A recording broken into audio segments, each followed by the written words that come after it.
হে সবে আচারগুলো রোদে দিলাম। এখনই বৃষ্টি আসার সময় হলো।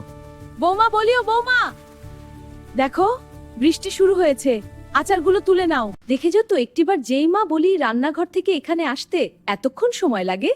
যাই মা, আসছি। কি করছিলি এতক্ষণ? খেলছিলাম, সরি মা। এবার তাড়াতাড়ি আয়। বৃষ্টিতেই সবকিছু ভিজে গেল। আমি রান্নাঘরে কাজ করছিলাম।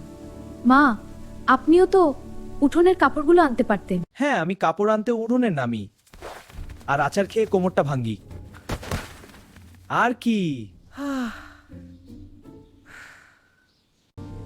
এটাই তো চাও তুমি? হ্যাঁ বাবা, কিন্তু বয়স তো হয়েছে। আপনার কোমর এত সহজে ভাঙবে না না মা। আপনার হাড় এখনো অনেক শক্ত। তোর কথায় মনে জোর পেলাম। কথা একটাও মাটিতে পড়ে না। মুখে মুখে তর্ক না করে যাও তো যাও, কাপড়গুলো নিয়ে আসো। বৌমা, কাপড়গুলো আনা হলে আচারগুলো ঘরে নিয়ে যাও, আর আম তেলটা সাবধানে, ওটা পড়লে কিন্তু ভেঙে যাবে। হ্যাঁ মা, আমি খুব সাবধানে রাখবো। ঠিক আছে, সাবধানে আস। ঠিক আছে মা, আমি চাল কুমড়োটা রান্নাঘরে রেখে আচারগুলো নিয়ে যাব। আপনি ঘরে যান।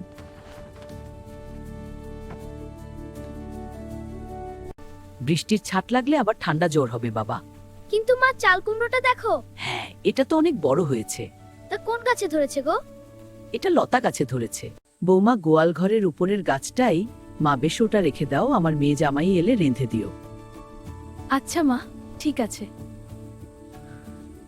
গিন্নি, আরে ও গিন্নি, রান্না কত দূর হলো তোমার? এই যে প্রায় হয়ে এলো, আর একটু দাঁড়াও।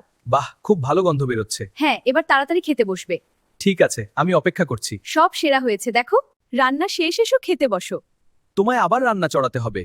আবার রান্না? কি খাবে? যা হোক, বেশি করে বানাও, খুব খিদে পেয়েছে। আচ্ছা, তাহলে অপেক্ষা করো, এখনই করে দিচ্ছি। কেন গো, কি নিয়ে এসেছো আবার? ঘোষমশাইয়ের খেতে জল গড়াচ্ছে, সেখানে গিয়ে দেখি চিংড়ি মাছের হাট বসেছে, তাই হাতে ধরে তোমার জন্য বোকা কয়টা নিয়ে এসেছি। সত্যি? হ্যাঁ, এই নাও।